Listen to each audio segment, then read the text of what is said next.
Hello दोस्तों, मैं रजत खंडेलवाल, इतिहास का छात्र होने के नाते दोस्तों जो फर्स्ट ग्रेड का एक टॉपिक है ब्रिटिश भारत में शिक्षा। आज उस टॉपिक को लेकर दोस्तों मैं उपस्थित हूँ। और दोस्तों हम देख रहे हैं, जो मैं पुराने पेपर उसको देख रहा था, उसमें कुछ सारे क्वेश्चन आए हुए। तो फर्स्ट ग्रेड के दोस्तों जो फर्स्ट पेपर है उसके अंदर क्वेश्चन पूछते हैं, और जो भी नेट के एग्जाम के अंदर जो भी शिक्षा से जो ब्रिटिश शिक्षा संबंधित क्वेश्चन है वो दोस्तों पूछेंगे। दोस्तों आज मैं बात करूंगा ब्रिटिश भारत में शिक्षा के अंदर इसकी पृष्ठभूमि के बारे में आज अपन चर्चा करेंगे। देखते दोस्तों हम देखते हैं कि ब्रिटिश भारत में शिक्षा यानी ब्रिटिश भारत में शिक्षा किस प्रकार से हुआ। दोस्तों इसके में 3 चरण बांटे गए हैं। प्रथम चरण, दोस्तों एक द्वितीय चरण और दोस्तों एक तृतीय चरण। 3 चरण बांटे हैं, प्रथम चरण, द्वितीय चरण और तृतीय चरण। दोस्तों हम बात करेंगे प्रथम चरण के अंदर। प्रथम चरण में कौन कौन से क्या क्या चेंज हुए थे।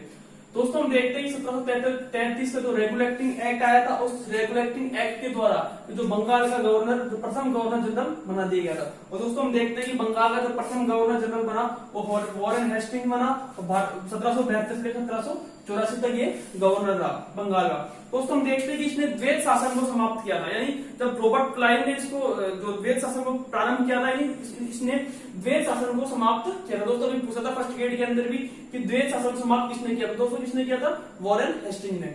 फिर दोस्तों हम देखते हैं 1781 के अंदर एक मदरसे की स्थापना की गई थी। इसमें कहां पे दोस्तों? कलकत्ता के अंदर। यानी ये अरबी और जो फारसी भाषा थी वो उसको ये परिवर्तित किया करता दोस्तों, यानी मदरसे की स्थापना कलकत्ता के अंदर की गई थी। फिर हम देखते हैं कि 1784 के अंदर दोस्तों हम देखते हैं विलियम जोन्स, क्योंकि हम देखते हैं कि भारतीय संस्कृति से बड़े प्रभावित थे और इन्होंने जो भारतीय पुस्तक है उनका यूरोपीय में अनुवाद भी किया था। और हम देखते हैं उन्होंने एक एशियाटिक सोसाइटी ऑफ बंगाल की स्थापना कलकत्ता के अंदर की थी। तो इनका बड़ा जिक्र 1784 के अंदर William Jones Asiatic Society of Bengal की स्थापना की थी। फिर दोस्तों हम देखते हैं कि 1791 के अंदर जोनाथन डंकन ने बनारस के अंदर संस्कृत कॉलेज की स्थापना की थी। यानी कब की थी? 1791 के अंदर जोनाथन डंकन ने बनारस में संस्कृत कॉलेज की स्थापना की थी। फिर हम देखते हैं कि 1800 के अंदर फोर्ट विलियम कॉलेज, यानी जो सैन्य अधिकारी है दोस्तों, उसके लिए खोला गया था। यानी जो उसके लिए दोस्तों खोला गया था और बाद में इसको बंद भी कर दिया। और इसको 1802 के अंदर, यानी हेलबरी के इंग्लैंड के अंदर ये इसको खोला गया था। बाद में खोला गया 1802 के अंदर। और हम देखते समय कौन दोस्तों? वेलेजली। कौन था? वेलेजली। तो दोस्तों ये था प्रथम चरण के अंदर, यानी 1773 का रेगुलेटिंग एक्ट आया और इसके अंदर बंगाल का प्रथम गवर्नर जनरल बना दिया गया। और वॉरेन हेस्टिंग्स को 1772 से लेकर 1784 तक बंगाल का प्रथम गवर्नर जनरल रहा। और हम देखते हैं इसने द्वैत शासन को समाप्त किया और इसको लागू किया। हम देखते हैं कि रॉबर्ट क्लाइव ने इसको बंगाल के अंदर लागू किया था और इसने आते द्वैत शासन को समाप्त किया। तो दोस्तों ये पूछा भी था क्वेश्चन एग्जाम में। और फिर हम देखते हैं 1781 के अंदर एक मदरसे की स्थापना की थी। कहां पे? कलकत्ता के अंदर। एक अरबी और जो फारसी है उस फारसी उसमें अनुवाद किया जा सके, यानी इसमें अरबी और फारसी की जो है वो बात शिक्षा दी जाती थी। फिर हम देखते हैं कि 1784 के अंदर विलियम जोन्स था, उसने एशियाटिक सोसाइटी ऑफ बंगाल की स्थापना कर दी थी, जो कि भारतीय संस्कृति से बड़े प्रभावित थे। फिर हम देखते हैं कि 1791 के अंदर जोनाथन डंकन ने बनारस में संस्कृत कॉलेज की स्थापना की और 1800 के अंदर फोर्ट विलियम कॉलेज की स्थापना कलकत्ता, जो कि बंद हो गया बाद में। और हम देखते हैं 1802 के अंदर इसको हेलबरी इंग्लैंड में इसको ट्रांसफर कर दिया। उसमें कौन दोस्तों? वेलेजली। इससे में कौन था? वेलेजली। अब बात करेंगे द्वितीय चरण की। द्वितीय चरण में कौन कौन से एक्ट आए हम देखते हैं। शिक्षा के ऊपर हम देखते हैं 1813 का चार्टर एक्ट है और इसमें ये कहा गया कि एक शिक्षा पर 1 लाख रुपए खर्च किया जाएगा। तो 1813 का चार्टर एक्ट आया। फिर हम देखते हैं कि 1823 के अंदर लोक शिक्षा समिति की स्थापना हुई। यानी हम देखते हैं कि जब सरकार, जब 10 साल हो इस बात को और शिक्षा पर कोई खर्च पैसा नहीं हो रहा, सरकार ने पूछा भाई कुछ तो करो, इस शिक्षा के ऊपर क्या चल रहा है। तो कुछ हम देखते हैं कि एक प्राच्यवादी थे और एक आंग्ल जो समर्थक थे, उन्होंने कुछ हम पढ़ेंगे दोस्तों एक चरण के बारे में, इसके बारे में चर्चा करूंगा पूरा। पृष्ठभूमि है दोस्तों आइए तो 1835 का हम देखते हैं मैकाले मिनट्स या मैकाले स्मरण पत्र, जो कि इस समय कौन था? William Bentinck. तो मैकाले को बुलाया क्योंकि विधि सदस्य था बना।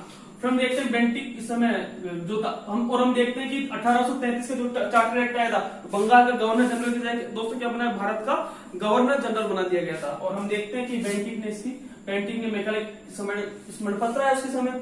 और हम देखते हैं 1847 में रुड़की के अंदर, रुड़की था, उस रुड़की के अंदर इंजीनियरिंग कॉलेज की स्थापना की गई थी 1847 में। और 1849 में जेडी बेतुन ने बालिकाओं के लिए भी स्कूल खोला गया। और कहां पे दोस्तों? कलकत्ता के अंदर। फिर दोस्तों देखते हैं 1854 के अंदर चार्ल्स वुड डिस्पेच आया। चार्ल्स वुड डिस्पेच और इसे ही भारतीय शिक्षा का मैग्ना कार्टा कहा जाता है और डलहौजी के समय यह आया था। और हम देखते हैं कि इस चार्ल्स वुड डिस्पेच के अंदर हवाई जो बीएड बच्चे जो बीएड करते हैं, यानी जो ट्रेनिंग सेंटर होता है यानी शिक्षण के लिए, वो इसके अंदर बताया गया है। एक तकनीकी के बारे में बताया गया, यानी टेक्नोलॉजी यानी इंजीनियरिंग के बारे में जिक्र है। महिला शिक्षा पर इसका जिक्र है, महिला शिक्षा पर इस पे जिक्र है।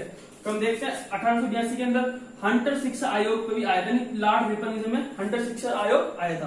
फिर हम देखते हैं 1924 में रेलवे आयोग बना करजन में, तो उसमें कौन दोस्तों कर्जन था, उसमें रेलवे आयोग सेकंड श्रेणी के अंदर ये यानी 1813 में चार्टर एक्ट आया, शिक्षा पर 1 लाख रुपए खर्च किए जाएंगे, इस पर बोला गया। 1823 में लोक शिक्षा समिति बनी। फिर 1835 में दोस्तों मेघालय स्मरण पत्र, इसमें कौन था, बेंटी का था। और फिर 1847 के अंदर दोस्तों रुड़की के अंदर इंजीनियरिंग कॉलेज की स्थापना की गई थी। फिर 1849 के अंदर जेडी बेतुन ने बालिकाओं के लिए स्कूल कलकत्ता के अंदर खोला था। 1854 में हम देखते हैं चार्ल्स वुड डिस्पेच बना और इसे ही भारतीय शिक्षा का मैग्ना कार्टा, उस समय कौन था, डलहौजी था। कौन दोस्तों, डलहौजी था। और फिर हम देखते हैं कि 1882 के अंदर हंटर शिक्षा आयोग बना, क्योंकि लॉर्ड रिपन था। और 1940 में रेलवे आयोग बना, जिस समय कौन था, कर्जन था। दोस्तों ये था द्वितीय चरण। अब मैं बात करूंगा तृतीय चरण की मैं बात करूंगा। सबसे पहले आया 1906 के अंदर बड़ौदा रियासत में निःशुल्क व अनिवार्य शिक्षा दी जाने लगी। और हम देखते हैं कि बाबा साहब भीमराव अंबेडकर जो कि बड़ौदा रियासत के जो बदौलत थी, वो विदेश के अंदर शिक्षा प्राप्त करने के लिए भला वो शाहजीराव का इन्होंने शिक्षा क्या बोलते हैं, इनको पैसे दिए, इनको जो छात्रवृत्ति दी और वो बाहर देशों के अंदर पढ़ने के लिए भेजे। यानी बड़ौदा रियासत का शिक्षा पर बड़ा हमें वो मिलता है। और 1913 के अंदर शिक्षा का सरकारी प्रस्ताव आया था। और हम देखें 1917 के अंदर शेड्यूलर आयोग बना, उस समय कौन था दोस्तों, लॉर्ड चैम्सफोर्ड था। और 1929 के अंदर हॉटेल समिति बनी, इस समय कौन था, लॉर्ड इरविन था। और 1937 के अंदर वर्धा योजना बनी, इस समय लॉर्ड लिथलिंगो था। और 1944 के अंदर सार्जेंट योजना बनी, इसमें कौन था, लॉर्ड वेबल था। और हम देखते हैं 1948 में राधाकृष्णन आयोग बन गया था और इसमें कौन था, सी राजगोपालाचारी इस समय था। और हम देखते हैं कि 1953 में यूजीसी का यूनियन ग्रांट कमीशन यानी विश्वविद्यालय अनुदान आयोग जो अनुदान कमीशन था, उसका गठन हो गया था। तो इसकी ये पृष्ठभूमि थी भारतीय शिक्षा में, भारतीय ब्रिटिश भारत में शिक्षा के। और हम इसकी पृष्ठभूमि देखें कौन कौन से क्या क्या हुए। एक बार दोस्तों मैं वापस से रिवीजन कर देता हूँ, आप इसको बार बार रिकॉल करते रहे। और दोस्तों इस क्वेश्चन जो पूछते वो पूछेंगे कि हंटर आयोग में कौन गवर्नर उस समय वायसराय कौन था, तो ऐसे क्वेश्चन पूछ लेंगे। या फिर किस मैच करवा लेंगे, इसमें से कौन सा शिक्षा संबंधित आयोग नहीं है, तो ये क्वेश्चन हमेशा पूछते हैं। एक बार दोस्तों वापस रिवीजन करा देता हूँ मैं। प्रथम दोस्तों देखो, प्रथम चरण 1733 का रेगुलेटिंग एक्ट, बंगाल का प्रथम गवर्नर जनरल बना दिया गया, उस समय वारेन हेस्टिंग बना, 1784 तक बना। और वेद शासन को इसको समाप्त किया गया। और हम देखते हैं 1781 के अंदर एक मदरसे की स्थापना की गई कलकत्ता के अंदर, क्योंकि अरबी और फारसी शिक्षा देती थी। और 1784 के अंदर विलियम जोन्स ने एशियाटिक सोसाइटी ऑफ बंगाल की स्थापना करी कलकत्ता के अंदर। और 1791 के अंदर जोनाथन डंकन ने बनारस में संस्कृत कॉलेज की स्थापना की। फिर हम देखते हैं कि 1800 के अंदर फोर्ट विलियम कॉलेज की स्थापना हुई कलकत्ता के अंदर, जो कि वेरेजली ने इसकी स्थापना की। फिर बाद देखते ही बंद हो गया था। और 1802 के अंदर हेलबरी के अंदर इसको इंग्लैंड के अंदर खोला गया था। फिर दोस्तों द्वितीय चरण की बात करेंगे। 1813 के चार्टर एक्ट के अंदर शिक्षा पर 1 लाख रुपए खर्च किया जाएगा। और फिर हम देखते हैं कि 1823 के अंदर लोक शिक्षा समिति एक बनी थी। फिर हम देखते हैं कि 1835 में मेघालय मिनट्स जो स्मरण पत्र वो आया, उसमें कौन था, बेंटिक था। और 1847 के अंदर रुड़की इंजीनियरिंग कॉलेज की स्थापना की गई। और 1849 में जेडी बेतुन ने बालिकाओं के लिए स्कूल खोला यानी कलकत्ता के अंदर। 1854 के अंदर चार्ल्स वुड डिस्पेच से भारतीय शिक्षा का मैग्ना कार्टा कहते हैं, डलहौजी समय गवर्नर जनरल था। और हम देखते हैं 1882 के अंदर हंटर शिक्षा आयोग बना, उस समय लॉर्ड रिपन था। और 1940 में रेलवे आयोग आया, उसमें कर्जन, इसे विश्वविद्यालय आयोग भी कहते हैं। रेलवे आयोग को विश्वविद्यालय आयोग भी कहते हैं। तो पढ़ेंगे आगे वो विश्वविद्यालय आयोग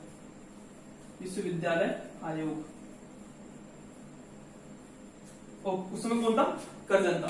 फिर तृतीय चरण में हम देखेंगे 1906 के अंदर बड़ौदा रियासत में निःशुल्क व अनिवार्य शिक्षा दी गई थी।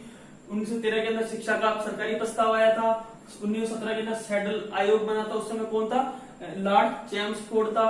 1929 के अंदर हॉटेल समिति बनी थी, उस समय लॉर्ड इरविन था। 1937 में वर्धा योजना बनी, उस समय लॉर्ड लिथलिंगो था। 1944 में सार्जेंट योजना आई थी, उस समय लॉर्ड वेबल था। 1948 में राधाकृष्णन आयोग बना, उस समय सी राजगोपालाचारी था। और 1953 के अंदर यूजीसी का गठन कर दिया गया। दोस्तों ये था इसकी पृष्ठभूमि थी और इसके अंदर जो ब्रिटिश भारत में शिक्षा के बारे में। अब इस वीडियो के माध्यम से हर एक चरण को ही, इस चरण को बताऊंगा, फिर सेकंड चरण को, फिर तृतीय चरण को, एक एक आयोग को लेकर अपन चलेंगे। और जो फर्स्ट ग्रेड का जो फर्स्ट, और दोस्तों हम देखते हैं कि आज शिक्षा मंत्री जी ने भी थोड़ी हलचल भी जो फर्स्ट ग्रेड के लिए पैदा कर दी है। आप सतर्क रहिए और जो फर्स्ट ग्रेड के लिए जो बच्चे इच्छुक है, जो फर्स्ट पेपर पढ़ने के इतिहास के अंदर, वो आप इस वीडियो के माध्यम से हर जो व्यक्ति इस फर्स्ट ग्रेड की तैयारी कर रहा है उस तक आप पहुंचाने की कृपा करें। Okay, thank you.